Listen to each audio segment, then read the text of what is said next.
Hello, ഇന്ന് ഞാൻ വളരെ ടേസ്റ്റി ആയിട്ടുള്ള ഒരു വെജിറ്റബിൾ ബിരിയാണിയുടെ റെസിപ്പിയാണ് കേട്ടോ ഷെയർ ചെയ്യുന്നത്. വിരുന്നുകാരെയൊക്കെ ഞെട്ടിക്കാൻ പറ്റിയ വളരെ ടേസ്റ്റി ആയിട്ടും അതുപോലെ തന്നെ വളരെ സിമ്പിളായിട്ടും ഉണ്ടാക്കിയെടുക്കാൻ പറ്റിയ ഒരു വെജിറ്റബിൾ ദം ബിരിയാണി റെസിപ്പിയാണ് കേട്ടോ ഇത്. അപ്പോൾ എങ്ങനെയാണ് ഉണ്ടാക്കുന്നതെന്ന് നോക്കാം. ഫസ്റ്റ് ഇവിടെ റൈസ് ഉണ്ടാക്കിയെടുക്കുകയാണ്.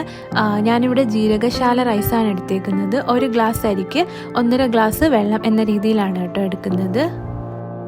ഒരു 5 മിനിറ്റ്സ് കഴിയുമ്പോൾ നമുക്കിതിലേക്ക് ചെറുതായിട്ട് അരിഞ്ഞ ബീൻസ് ഇട്ട് കൊടുക്കാം. ബീൻസ് ആദ്യമേ ഇടാത്തത് ഓവറായിട്ട് ഇത് കുക്കായി പോകണ്ട, അതുകൊണ്ടാണ് കേട്ടോ. നമുക്ക് കഴിക്കുമ്പോൾ ജസ്റ്റ് ഒന്ന് കഴിക്കാൻ കിട്ടുന്ന രീതിയിൽ ആക്കിയെടുക്കാനാണ്.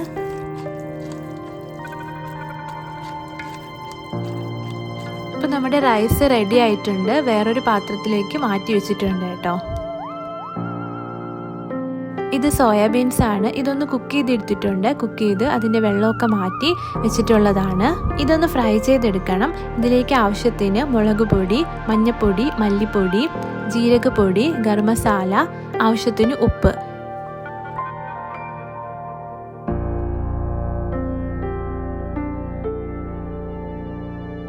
പിന്നെ ഒരു നാരങ്ങയുടെ പകുതി ചേർത്ത് കൊടുക്കുന്നുണ്ട്.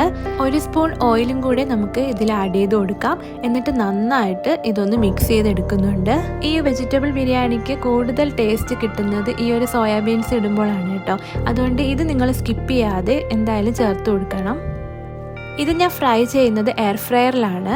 എയർ ഫ്രയറിൽ 180 ഡിഗ്രിയിൽ ഒരു 15 മിനിറ്റ്സ് നമുക്ക് ഒന്ന് ഫ്രൈ ആക്കി എടുക്കാം. എന്നിട്ട് ഒരു 15 മിനിറ്റ് കഴിയുമ്പോൾ നമുക്കിത് ഓപ്പൺ ആക്കി ഇളക്കി കൊടുക്കുന്നുണ്ട് ജസ്റ്റ്. എന്നിട്ട് വീണ്ടും ഒരു 5 മിനിറ്റ്സും കൂടെ കുക്ക് ചെയ്ത് നല്ല ഡ്രൈ ആക്കി എടുക്കുന്നുണ്ട്.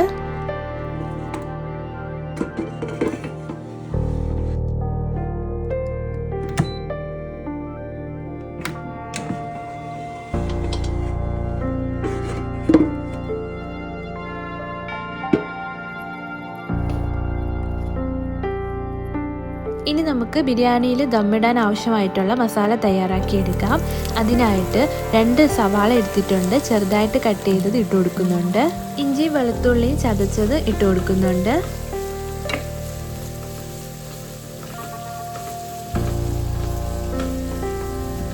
ഇതിലേക്ക് ഏലക്ക, ജാതിക്ക, ഗ്രാമ്പൂ, പിന്നെ വലിയ ജീരകം ഇതെല്ലാം കൂടെ ഒന്ന് ചതച്ചെടുക്കുന്നുണ്ട്.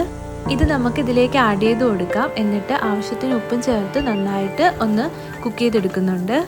സവാളയൊക്കെ ഒന്ന് കുക്കായി വരുമ്പോഴത്തേക്കും ഇതിലേക്ക് മുളക് പൊടി, മല്ലിപ്പൊടി, മഞ്ഞൾപ്പൊടി, ഗരം മസാല ഇതെല്ലാം കൂടെ ഒന്ന് ചേർത്ത് കൊടുക്കുന്നുണ്ട്. മസാലയുടെ ആ ഒരു പച്ചമണമൊക്കെ മാറി വരുമ്പോഴത്തേക്കും ഇതിലേക്ക് ഒരു വലിയ തക്കാളി ചെറുതായിട്ട് അരിഞ്ഞത് ഇട്ട് കൊടുക്കുന്നുണ്ട്. 2 പച്ചമുളകും ഇട്ട് കൊടുക്കുന്നുണ്ട്. ഇത് നമുക്ക് ഒന്ന് അടച്ചു വെച്ച് കുക്ക് ചെയ്തെടുക്കാം. എന്നിട്ട് തക്കാളി നന്നായിട്ട് വെന്ത് വരുമ്പോൾ നമ്മൾ ഈ ഫ്രൈ ചെയ്ത് വെച്ചേക്കുന്ന സോയാബീൻസ് നമുക്ക് ഇതിലേക്ക് ഇട്ട് കൊടുക്കാം. ഇതൊരു 5 മിനിറ്റ് നമുക്ക് അടച്ചു വെച്ച് ഒന്ന് കുക്ക് ചെയ്തെടുക്കുന്നുണ്ട്. നമുക്കിതിലേക്ക് ബാക്കി വെജിറ്റബിൾസും കൂടി ആഡ് ചെയ്ത് കൊടുക്കാം. ഇത് ബ്രൊക്കോളിയാണ്. ഇത് മഞ്ഞൾപ്പൊടി ഇട്ട് കുറച്ചൊന്ന് കുക്കാക്കി വെച്ചതാണ്. അതും പിന്നെ കുറച്ച് ക്യാപ്സിക്കവും ഇട്ട് കൊടുക്കുന്നുണ്ട്. ഈ ഒരു ടൈമിൽ നിങ്ങൾക്ക് ഇഷ്ടമുള്ള വെജിറ്റബിൾസ് ഇതിലേക്ക് ആഡ് ചെയ്ത് കൊടുക്കാം കേട്ടോ. ഇത് ഒരു 5 മിനിറ്റ്സ് ഒന്ന് അടച്ചു വെച്ച് ഒന്ന് കുക്ക് ചെയ്തെടുക്കണം.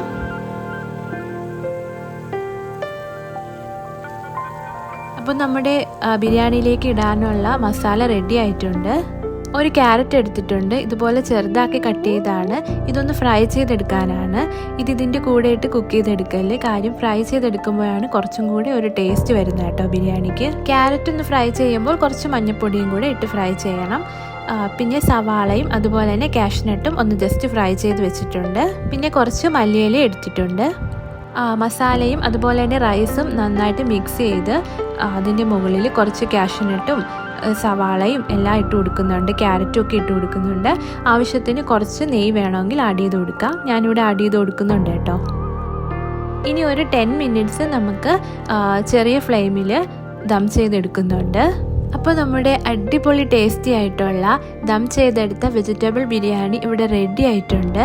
വീട്ടിലുള്ള വെജിറ്റബിൾസ് ഒക്കെ വെച്ച് നമുക്ക് ഇതുപോലെ ടേസ്റ്റി ആയിട്ടുള്ള ഒരു വെജിറ്റബിൾ ബിരിയാണി സിമ്പിളായിട്ട് ഉണ്ടാക്കിയെടുക്കാൻ പറ്റും. ഇതൊരു മസ്റ്റ് ട്രൈ ഐറ്റം ആണ് കേട്ടോ. അത്രയ്ക്ക് ടേസ്റ്റാണ്. നോൺ വെജ് ബിരിയാണിയെക്കാളും ഒക്കെ ഒത്തിരി ടേസ്റ്റുള്ള ഒരു ബിരിയാണിയാണ് കേട്ടോ ഇത്. അപ്പോൾ വീഡിയോ ഇഷ്ടപ്പെടുകയാണെങ്കിൽ ലൈക്ക് ചെയ്യാനും സബ്സ്ക്രൈബ് ചെയ്യാനും മറക്കല്ലേ. അടുത്ത വീഡിയോ കാണുന്നവരെ ബൈ.